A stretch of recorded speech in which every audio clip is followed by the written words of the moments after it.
What overall thoughts did you have from today's game? Yeah, I felt like in the second half out there it was a old-fashioned ass kicking. They got after us.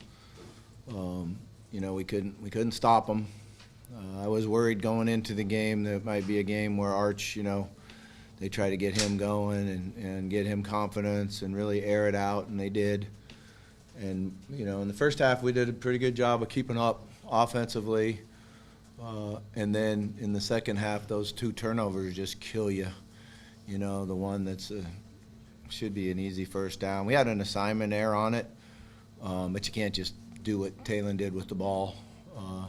And then the KJ sack, fumble, return for a touchdown. They came after him on that play.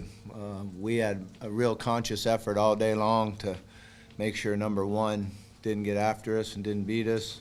We chipped him a number of times. We did a good job of it.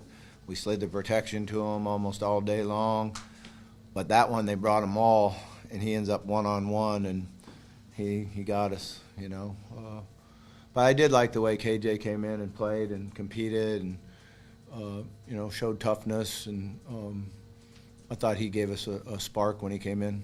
So Taylen was kind of pounding on his hamstrings, but could he have gone back in, or what was his status? Oh, well, initially it was a no. And I don't know what the exact injury was. As soon as that happens, you start preparing KJ to get ready to go and what we're going to do with him in there. And then there was a period of time where they said Taylen's back up, and I said, no, we're going to finish this one with KJ and keep him playing. What was Taylen? Was he trying to throw it to Rohan there, or was he trying to just get rid of it, or what? Yeah, it's a hell of a question. Rohan made an assignment there. He's supposed to run a flat route to the flat. It's the play we've used a lot, a number of times. Had a number of times we've ran in the end zone with it, and he just made an assignment error. And when you do that, you can't just throw the ball. So it was a total panic play and turnover, and unfortunate because it shouldn't happen, can't happen. It seemed like there was an opportunity. You guys are going back and forth up and down the field, just kind of trading scores, and then defense finally gets that 3 and out, and the offense goes 3 and out, and then defense gets another stop in the offense. But what happened in those moments? Just seemed like you guys were moving the ball well and then just couldn't. Yeah, it did. And the third down got us. Thought we had Sharp open on the sideline, and the throw was high, and then he said that he looked back and the sun was there, so he didn't see the ball. So it's unfortunate because we got the play we wanted, we got the matchup we wanted. I thought we had a first down, and we just don't execute it. And that's kind of the story of the year, where we have things there, and all of a sudden we don't execute them or make mistakes.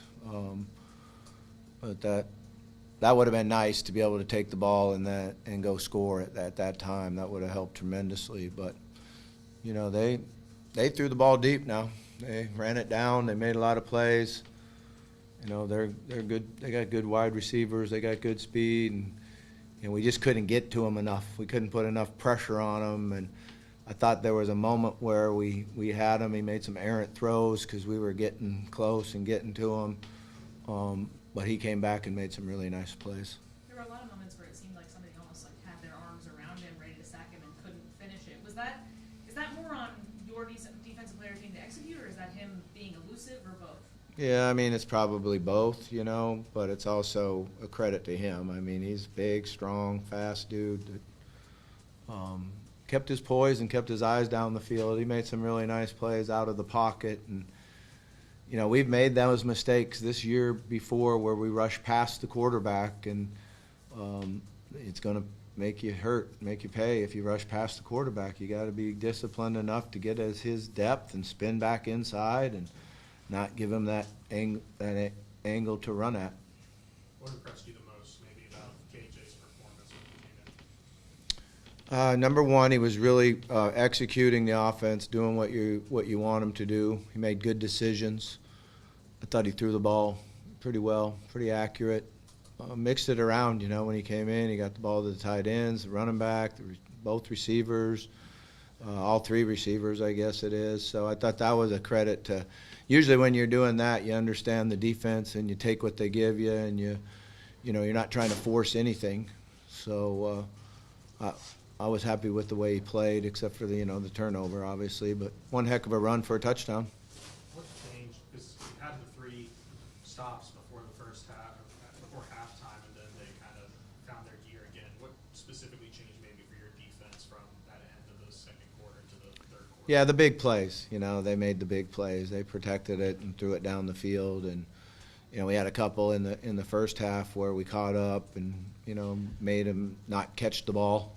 Got our hand in there and made a couple plays, but in the second half they got by us and made the catch. Yeah, just to follow up, what's it like watching Texas not have any fear against the secondary and just keep doing it, even when it wasn't working? Yeah, it's not just the secondary. When you do that, it means you have a lot of confidence in your pass protection, and you can block it up and have that time, and it kind of works together. When you have the time, you can air it out and throw it deep with the guy with that kind of an arm.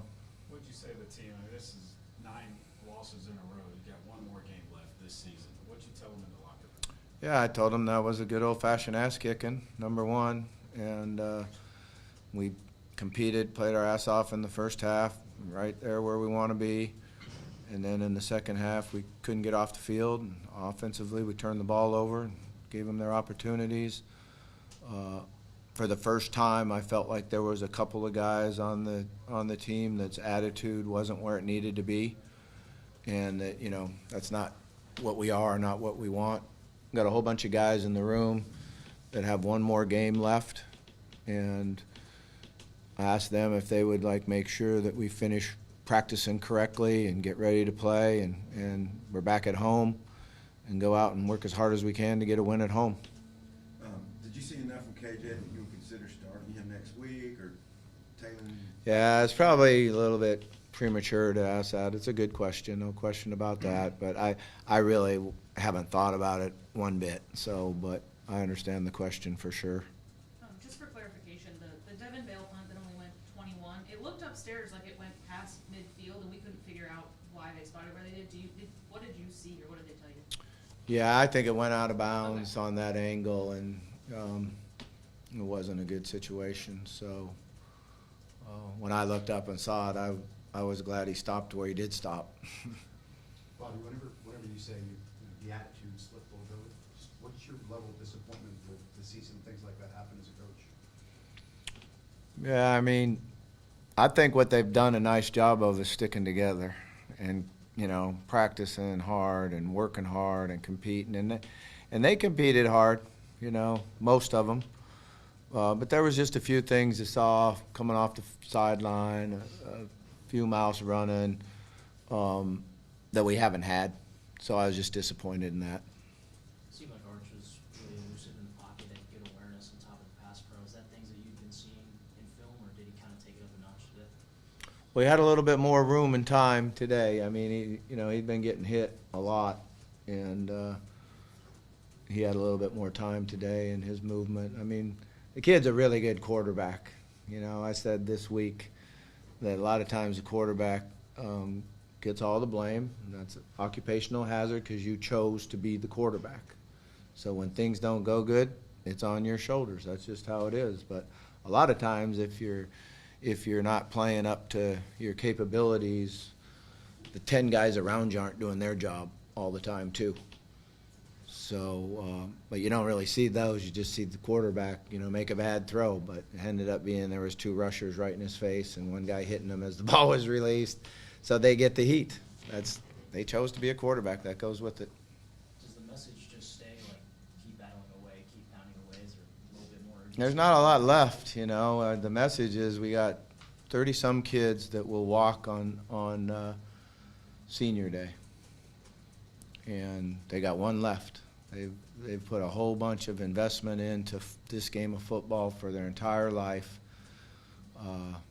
Let's do it better next week for one more week and go out there and compete as hard as you possibly can, and be able to come off that field and feel like I finished my career with the best possible attitude and toughness and commitment that I could. Mike Washington went over 1,000 today, and, I mean, he's really kind of toting the load with the running back room down. Just maybe what you thought of him this season.